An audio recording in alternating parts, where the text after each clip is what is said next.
የመጨረሻው ተልዕኮ ከ2 ወራት በኋላ ሚስጥራዊ ወኪል ኢታን ከአሜሪካዊቷ ፕሬዝዳንት ኤሪካ ስለ ኤንቲቲው የተቀበለውን ሚስጥራዊ መልእክት ያዳምጣል። ኤንቲቲው የሳይበር ደህንነትን ዘልቆ በመግባትና ሊሆኑ የሚችሉ ወደፊቶቹን ለመተንበይ የሚችል ራሱን የሚያውቅ አርቲፊሻል ኢንተለጀንስ ነው። ኤንቲቲው በአሁኑ ጊዜ በመላው ዓለም ያሉ ዲጂታል መረጃዎችን እርስ በርስ ለማጋጨት የተሰራ ነው። ይህ ኤንቲቲ የሰው ልጅ ለማጥፋት የሚፈልግ የምጽአት ቀን ሃይማኖትን ቀስቅሷል እና አክራሪ አባላቱን በጣም አስፈላጊ የሆኑ ተቋማት ውስጥ እየገቡ ነው። ኤንቲቲውን ለማስቆም ምንጩን ወይም ሶርስ ኮዱን ማግኘት አለባቸው እና የዚህ ምንጭ ኮድ ያለበትን ቦታ የሚያውቀው ገብርኤል ብቻ ነው። ማንም የት እንደሚያገኙት አያውቅም። ኢታን ኤንቲቲውን ሊያጠፋ የሚችል ቁልፍ አለው። ይህም መላውን ሳይበር ስፔስ ሙሉ በሙሉ አጥፍቶ ዓለምን ወደ ሌላ ጦርነት ሊልክ ይችላል። የኤንቲቲውን መረጃ ካገኘ በሌሎች ሀገሮች ላይ ሊጠቀሙበት ይችላሉ ብሎ ስለፈራ ተደብቋል። ኤሪካ ቴፑ ራሱን ከማጥፋቱ በፊት ኢታን እጁን እንዲሰጥ ጠየቀች። በኋላ ኢታን ከድሮ ጓደኛው ቤንጂ ጋር ተገናኝቶ አብረው ወደ ሉተር ወደሚጠብቃቸው የምድር ውስጥ ባቡር ዋሻ ውስጥ ወደሚገኝ ምስጢራዊ ክፍል ይሄዳሉ። ሉተር ወደ ኤንቲቲው ምንጭ ኮድ ውስጥ ከገባ በኋላ ኤንቲቲውን ሊያጠፋ የሚችል ልዩ መርዝ ካፕሱል ቫይረስ አዘጋጅቷል። ግን መጀመሪያ ላይ ገብርኤልን ማግኘት አለባቸው። በኦስትሪያ እስር ቤት ውስጥ የገብርኤል የቀድሞ አጋር ፓሪስ በወኪሎቹ ጃስፐር እና ቴኦ ታጅባ እየተወሰደች ነው። በድንገት 2 ጠባቂዎች ታዘራቸውን አውጥተው ወኪሎቹን ለማጥቃት ይሞክራሉ። ጠብ ተፈጠረ። ፓሪስም ብዙ ሳይቆይ ተቀላቀለችና ጠባቂዎቹ ወኪሎቹን አንድ በአንድ እንዲያጠቋቸው እየረዳች ከብዙ ምቶች በኋላ ጃስፐር ወድቋል። ነገር ግን ቴኦ ሽጉጡን ያወጣል። ፓሪስ ሽጉጥ ሰርቃ ለመተኮስ ትሞክራለች። ነገር ግን ጠባቂዎቹ ወደፊት ዘለው ጭንብላቸውን አውጥተው ኢታን እና ቤንች መሆናቸውን ያሳያሉ። ፓሪስ ባለፈው ተልዕኮ ኢታን እንዳዳናት ታስታውሳለች እና ቴኦ ምንም ጎኖች እንደሌሉ ሲያስረዳው ታዳምጣለች። በዓለም አቀፍ ጉዳይ ላይ አብሮ መስራት አለባቸው። ቴኦ እነሱን ላለማሰር ተስማማ እና ኢታን ፓሪስን ገብርኤል የት እንዳለ ይጠይቃታል። ከ2 ምሽቶች በኋላ ኢታን በለንደን ወደሚገኝ አንድ አስፈላጊ ግብዣ ላይ በድብቅ ገባ። 2 ወኪሎችን ኢታንን አይተው ሊይዙት ይዘጋጃሉ። ሆኖም ግን ግሬስ ከነሱ ጋር ተጋጭታ ሬዲዮናቸውንና ሽጉጣቸውን ትሰርቃለች። አንዱን መሳሪያ ለኢታን ትጥላለች፣ ሌላኛውን ደግሞ ለራሷ ታስቀምጣለች። ስለዚህ ወኪሎቹ ራሳቸውን መከላከል አይችሉም እና ሁለቱ በቀላሉ ይጥላቸዋል። ግሬስ እሷን የላካት የኢታን ኤጀንሲ ዳይሬክተር ኢታንን እንድታገኝ እንደሆነ ገልጻለች። ነገር ግን ኢታን ብቻ ነው ዓለምን አሁን ማዳን የሚችለውን ብላ አምናለች። ስለዚህ እሱን ከመያዝ ይልቅ እሱን መርዳት ትፈልጋለች። ክፍሉን ለቀው ሊወጡ ሲሉ 2 ሰዎች በመደናገጥ ያዟቸውና በፍጥነት አደንዛዥ ዕፅ ይሰጧቸዋል። በኋላ 2ቱ ተነስተው ብዙ ማሰቃያ መሳሪያዎች ባሉበት ክፍል ውስጥ ታስረው ራሳቸውን ያገኛሉ። አንድ ጠባቂ ኢታንን ለመምታት ሲገባ ገብርኤል አስቆሞት ኢታን የሚጠይቀውን ካላደረገ ሉተር እንደሚገለው ይናገራል። ገብርኤል የሴፊስቶፖል የተባለውን ሰርጓጅ መርከብ እንዲያገኝ ይፈልጋል። ይህም በሶናር የማይታይ ነው። ከብዙ ዓመታት በፊት ስርዓቱ በቫይረስ ተበላሽቶ ሰምጧል። እናም ያ ቫይረስ በኋላ ኤንቲቲ ሆነ። ሰርጓጅ መርከቡ ለዓመታት በባህር ስር ቀዝቅዞ ስለነበር ኤንቲቲው አሁን ወደ ውስጥ መግባት አይችልም። ስለዚህ በስርዓቱ ውስጥ የቀረውን የቫይረሱ ቅጂ መልሶ በማግኘት እንደ ምንጭ ኮድ ሊያገለግል ይችላል። ሆኖም ገብርኤል የኤንቲቲውን ምንጭ ኮድ ለማቆም አይፈልግም። እሱ ለመቆጣጠር ይፈልጋል። በጣም አስደንጋጭ የሆነው መረጃ ደግሞ ሁሉንም የጀመረው ቫይረስ ኢታን ከብዙ ዓመታት በፊት ሚስቱን ለማዳን ለመንግስት የሰረቀው ኮድ መሆኑ ነው። ስለዚህ ኤንቲቲው እንዲኖር ተጠያቂው እሱ ነው። ገብርኤል ኢታንን በቅርበት ሲመለከት በአፉ ውስጥ አንድ እንግዳ ነገር ያስተውላል። እርሱም መርዝ የያዙ የውሸት ጥርሶች እንዳሉት ታወቀ። ኢታን አፉን ነክሶ አረፋ ማውጣት ይጀምራል። ስለዚህ ገብርኤል ሰዎቹን እንዲያድኑት ያዛል። ሆኖም ኢታን መርዙ እውነተኛ እንዳልሆነ ገልጾ 2ቱንም ጠባቂዎች በፍጥነት ደበደበ። ግሬስ ራሷን ነፃ ለማውጣት ቁልፎችን ከነሱ ስትወስድ ሌላ ጠባቂ መጣ እና ገብርኤል ኢታንን በህይወት እንደሚያስፈልገው አስታውሶ እንዳይተኩስ አቆመው። ይልቁንም ግሬስ ላይ እንዲተኩስ ነግሮት ሄደ። ከመጀመሪያዎቹ ሰዎች አንዱ ነቅቶ ወደ ውጊያው ተቀላቀለ። ስለዚህ ግሬስ እና ኢታን ጠላቶቻቸውን ለመዋጋት አብረው ይሰራሉ። ግሬስን ሊገድላት ሲል ኢታን ከጠረጴዛው ላይ አንዳንድ መሳሪያዎችን ይዞ ሁለቱንም ሰዎች በጭካኔ ገደላቸው። ገብርኤል ለማምለጥ በክፍሉ ውስጥ እየሮጠ ነው። ነገር ግን በፓሪስ ቴኦና ቤንጂ ታገደ። ፓሪስ እሱ ላይ መተኮስ ትፈልጋለች። ሆኖም ቴኦ በህይወት እንደሚያስፈልጋቸው ያስታውሳታል። ከዚያም ገብርኤል በተቃራኒው አቅጣጫ ይሮጣል። ግሬስና ኢታን ማሳደዱን ተቀላቀሉ። በሚያሳዝን ሁኔታ ገብርኤል በሮቹን ከኋላው ቆልፎ ለማምለጥ ቻለ። በሌላ ክፍል ውስጥ ኢታን አንድ እንግዳ ሳጥን አገኘ እና ፓሪስ ገብርኤል ከኤንቲቲው ጋር የተገናኘው በዚህ መንገድ እንደሆነ ገለጸች። የፓሪስን ማስጠንቀቂያ ችላ በማለት ኢታን ወደ ሳጥኑ ውስጥ ገባ እና አምሮን ከመሳሪያው ጋር አገናኘ። ኤንቲቲው ሊያናግረው ከመጀመሩ በፊት እጆቹንና እግሮቹን የሚያስሩ መገደቢያዎች ይዘጋሉ። እሱም አንጎሉን በእያንዳንዱ ድንጋጤ የሚጎዱ ብዙ እይታዎችን ያሳየዋል፣ ሚስጥራዊ የሆኑ ማስቀመጫንም ጨምሮ። ኤንቲቲው ኢታን ማስቀመጫውን ከፍቶ ወደ ውስጥ እንዲገባ ይፈልጋል። ካልተባበረ ኤንቲቲው በ4 ቀናት ውስጥ የዓለምን የኒውክሌር ጦር መሳሪያዎችን በመቆጣጠር የሰውን ልጅ ያጠፋል። እንዲሁም ገብርኤል በቅርቡ ሉተርን እንደሚገድል ያሳየዋል። ከዚያም ኤንቲቲው ኢታንን ከሳጥኑ ውስጥ ይገፋል። ጓደኛውን ለማዳን ተስፋ ቆርጦ ወደ ውጪ ከመውጣት በፊት በራእዮቹ ወቅት ያገኘውን መረጃ ሁሉ ጽፎ ቡድኑን የሰርጓጅ መርከቡን ቦታ መጋጠሚያዎች እንዲያገኙ ይነግራቸዋል። ይህ በእንዲህ እንዳለ ሉተር ከሞተች ነርስ አጠገብ ተኝቶ ነቃ።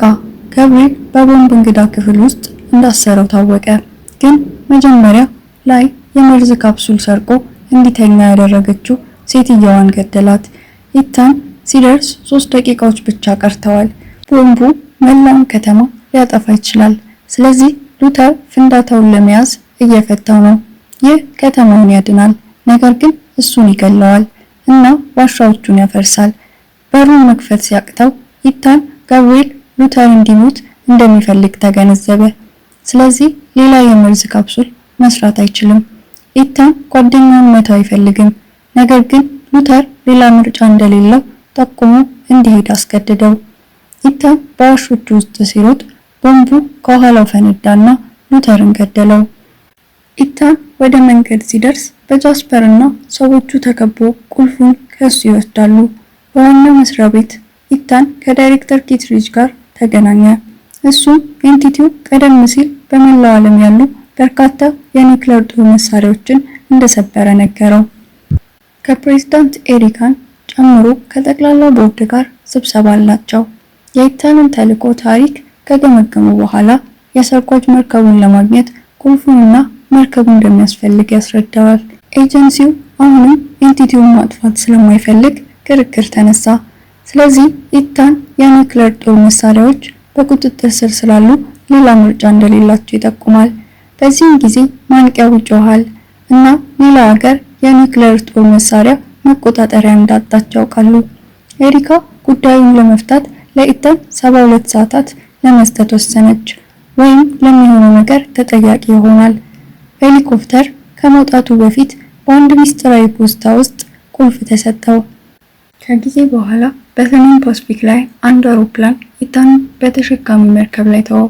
መልእክቱ ቀን ብቻ እንደሆነ ለማወቅ ፖስታውን ለአድሚራሉ ይሰጠዋል። አድሚራሉ ከኤሪካ ጋር አገልግለዋል እና ሁለቱም ምንም ባለስልጣን አደጋ ለመውሰድ ባለመፈለጉ አንድ የሚወዳቸውን ሰው ያጡበትን ቀን ያስታውሳሉ። ተሸካሚው ጦርነት ሊጀምር በሚችል አስቸጋሪ አካባቢ ውስጥ እየተጓዘ ነው። ነገር ግን አድሚራሉ የበላይ አለቆቿ ያልወሰዱትን አደጋ ለመውሰድ ተስማምታለች። ኢታን ስለ ሶሰስ ወይም የድምጽ ክትትል ስርዓት ይነግራታል። ይህም በባህር ውስጥ የአኮስቲክ ኬብሎች አውታር መረብ ነው። በዓለም ላይ በማንኛውም ቦታ በባህር ስር አንድ አስፈላጊ ነገር ከተከሰተ ሶሰስ ትክክለኛውን ቦታ ማግኘት ይችላል። የሰርጓጅ መርከቡ ሰራተኞች አካላት ከአሳ አጥማጆቹ ጋር ስለተገናኙ አደጋውን ያነሳው የሶሳ ጣቢያ በቤሪንግ ባህር ላይ በሴንት ማቲው ደሴት ላይ እንዳለ ይገምታሉ። ወደዚያ መሄድ ከሩሲያ ጋር ጦርነት የመጀመር አደጋ ሊኖር ይችላል።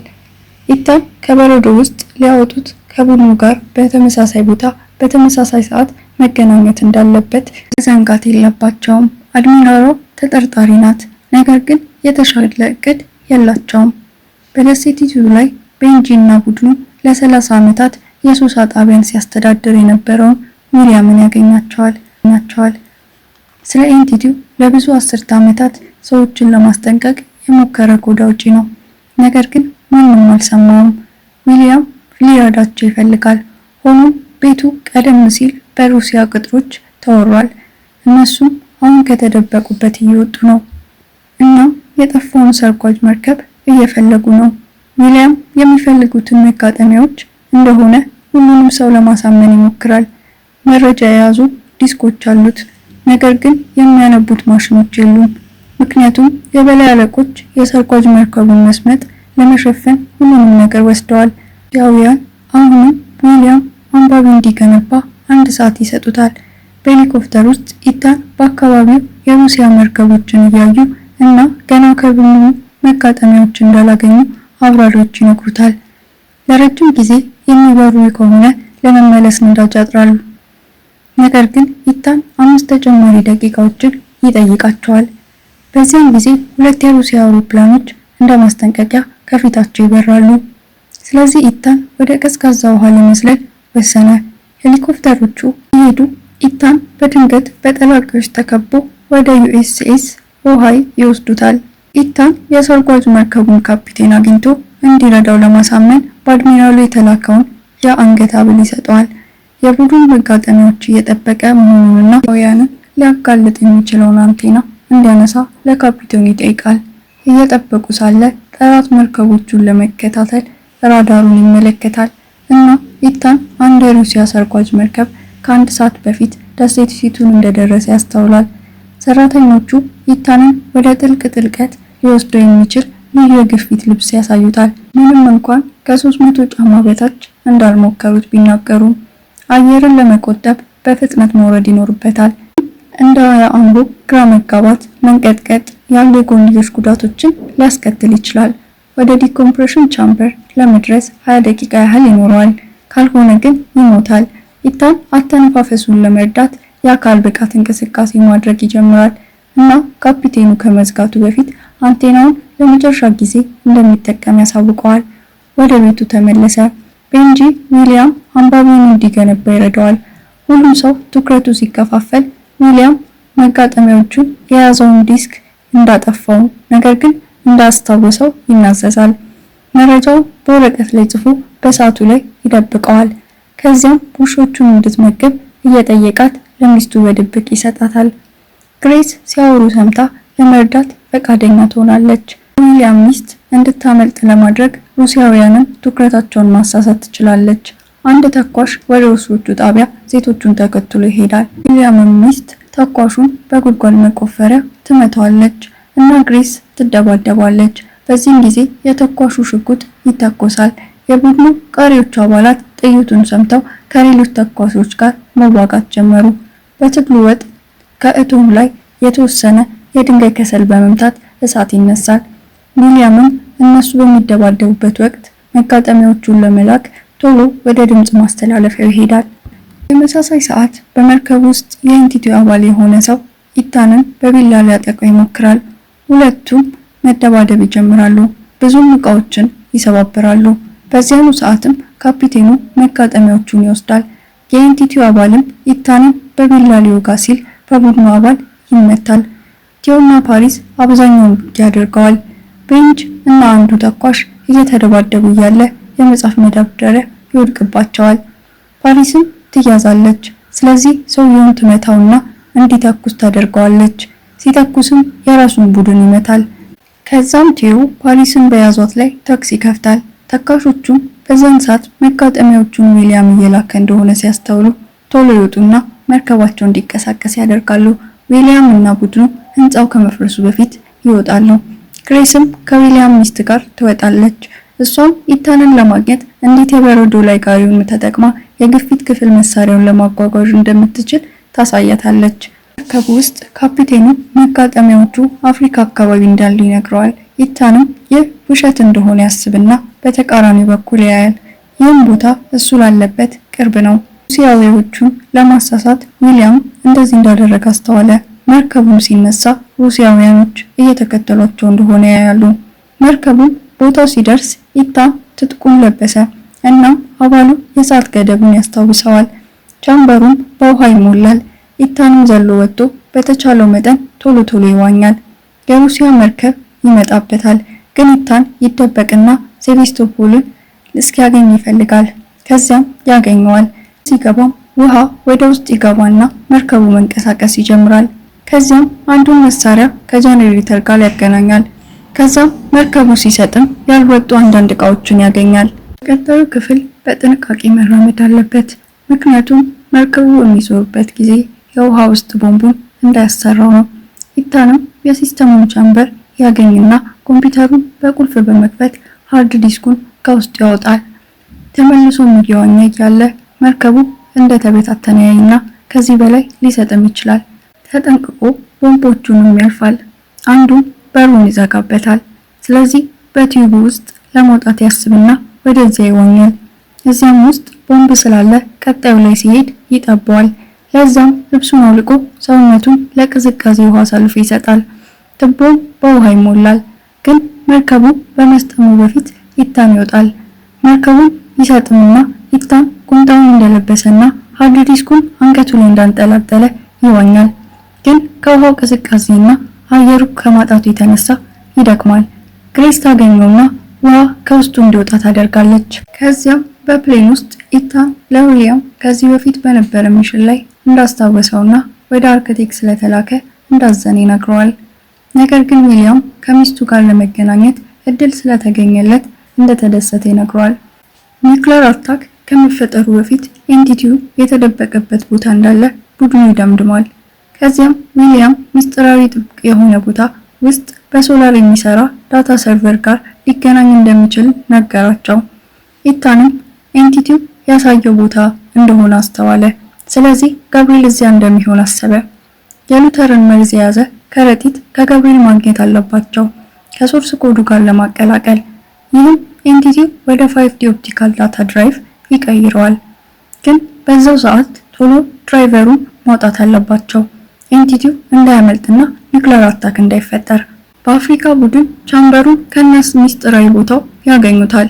ኢታን ሌሎቹ እንዲደበቁ ነግሯቸው እርሱ ወደ ውስጥ ብቻውን ይገባል። በዚያም ኒውክሌር ቦምቡን ያገኛል። ገብርኤልም ይወጣል እና ኢታን ድራይቨሩን ለመስጠት ያልተናደደ ያስመስላል። ጃስፐርም ገብርኤልን ሽጉጥ ይዞ ያስደነግጠዋል። ብዙ የቡድኑ አባላቶች በዚያን ሰዓት ይወጣሉ የኢታንን ቡድን እንደያዟቸው ለማሳየት። የገብርኤልም ረዳት ተከቧል። ስለዚህ ቦምቡን አክቲቭ ያደርገዋል። በ20 ደቂቃ ውስጥ ይፈነዳል። ኪድሪች እንዴት ድራይቨሩን መጠቀም እንዳለበት ይፈልጋል። ኢታን በዚህ ጊዜ በጥላው ምክንያት የሆነ ነገር እንዳለ ገባው። ገብርኤል ቶሎ ሰዎቹ ታክሲ እንዲከፍቱ ያደርግና ወደ መኪናው ከነመርዝ ከረጢቱ ይሄዳል። ኢታን ኪትሪጅ እና ጃስፐር በሌላ መኪና ይከታተሉታል። ኢታን መኪናው ይሰባበራል፣ ግን ሳይጎዳ ወጥቶ እየሮጠ ሲከተላቸው ገብርኤል በዋይፕሌን ያመልጣል። ከዚያም ከኢታን ኋላ ረዳቱ ስትከተለው ኢታን አንድ ብረት ይዞ ይንጠለጠላል እና ቀስ በቀስ ረዳቱ ያለችበት ቦታ ላይ ሄዶ እርሷን አስወጥቶ ራሱ እየነዳ ገብርኤልን ይከታተለዋል። በዋሻውም ውስጥ ቤንጅ እንደተመታ ይታያል። ዊሊያምም ቦምቡን ለማምከን ፈቃደኛ ይሆናል። ሚስቱና ቲዮ ከሱ ጋር ይሆናሉ። ፓሪስና ግሬስ ቤንጅን ወደ ሰርቨር ክፍሉ ይወስዱታል። ዊሊያም ማድረግ እንደማይችሉ ያስባል፣ ግን ደግሞ ከተወሰኑ ኬብሎች መቁረጥ እንደሚችሉ ያስባል። ይህም ፍንዳታው እንዲቀንስ ይረዳል። ከዚያም ለማምለጥ ትንሽ መስኮት ያገኛሉ። በሰርቨር ክፍል ውስጥ ቤንጅ ሳምባውን እየተሰማው እንደሆነ አስተዋለ እና ለፓሪስ መምሪያ ይሰጣታል። ሂደቱ ከባድ ቢሆንም ቤንጅ ፓሪስን ይመራታል እና ግሬስን እንዴት አክቲቬት ማድረግ እንደምትችል ይነግራታል። ከዚያም ፓሪስ መምሪያውን ተከትላ የቤንጅ ሳምባ ደህና ይሆናል። እናም ግሬስ የሰርቨሩን መስመር ትከፍታለች። ኤንቲቲው እንዲገባና ከዳታ ድራይቨሩ ጋር እንዲገናኝ ኢታንን መርዙን እንዲያመጣ ይጠብቁታል። አየር ላይም የኢታን ፕሌን መሰባበር ላይ ስለሆነ ወደ ገብርኤል ፕሌን ይዘላል። ገብርኤልም እሱን ለመጣል ይጥራል። ኢታንም በክንፉ በኩል ይደበቃል። ገብርኤልም ወድቋል ብሎ ሲያስብ ኢታን ይመታዋል፣ ግን አልተሳካም። ግን ኢታን ሲት ቤልቱን ይዞበታል። ከዛው ገብርኤል መቶት ሲት ቤልቱን ያላቅቅበታል። ንፋሱ ገብርኤልን ይገፋዋል፣ ጭንቅላቱም ብረት ይመታዋል እና ይሞታል። ኢታን ፕሌኑን ተቆጣጥሮ ለመንዳት ይሞክራል፣ ግን እሳት ስላለው በፓራሹት ይወርዳል። ኢታንም እንደወረደ መርዙን ወደ ሃርድ ድራይቭ ያስገባል። በዛኑ ሰዓትም ግሬስ 5D ዳታ ድራይቨሩን ትነቅላለች እና ዊሊያም ኬብሎቹን ይቆርጣል። በዛኑ ሰዓትም የኤሌክትሪክ ኃይል በዓለም ላይ ይጠፋል እና ኒውክሌር ዌፐን ያቆማል። ግሬስም የሚያበራውን ዳታ ድራይቨር አይታ እቅዳቸው እንደሰራ ታውቃለች። ዊሊያም እና ሌሎቹ ተቃቅላቅለዋቸው ቦምቡ እንደተቋረጠና ጉዳቱ ትንሽ እንደሆነ ያሳውቃሉ። የኤሌክትሪክ ኃይልም ይመለሳል እና ኤሪካ ኤንቲቲው እንዳቆመ ተደውሎ ይነገራታል። ተራራም ላይ ኢታን በፓራሹት በሰላም ይደርሳል። ከሃርድ ድራይቨሩ ድምጽ ይሰማል። ከዛም ይሄ የመጨረሻ ስንብት ከሉተር እንደሆነ ያረጋግጣል። መልእክቱም የተሰራው ራሱን በራሱ እንዲያጠፋ ነው። ኪትሪጅ እና ጃስፐር ኢታንን ሲያገኙት መርዙም ሆነ ሃርድ ድራይቭ አይሰሩም። በመጨረሻ ቡድኑ አንድ ላይ ይሆናል እና ግሬስ ለኢታን ዳታ ድራይቨሩን ከኤንቲቲው ጋር ትሰጠዋለች። ቡድኑ ተበታትኖ በሻዶ ውስጥ መኖር ይጀምራል። ቻናሉን ላይክ ማድረግ እና ሰብስክራይብ ማድረግ አይደርሱ። በሚቀጥለው ጊዜ እንገናኛለን።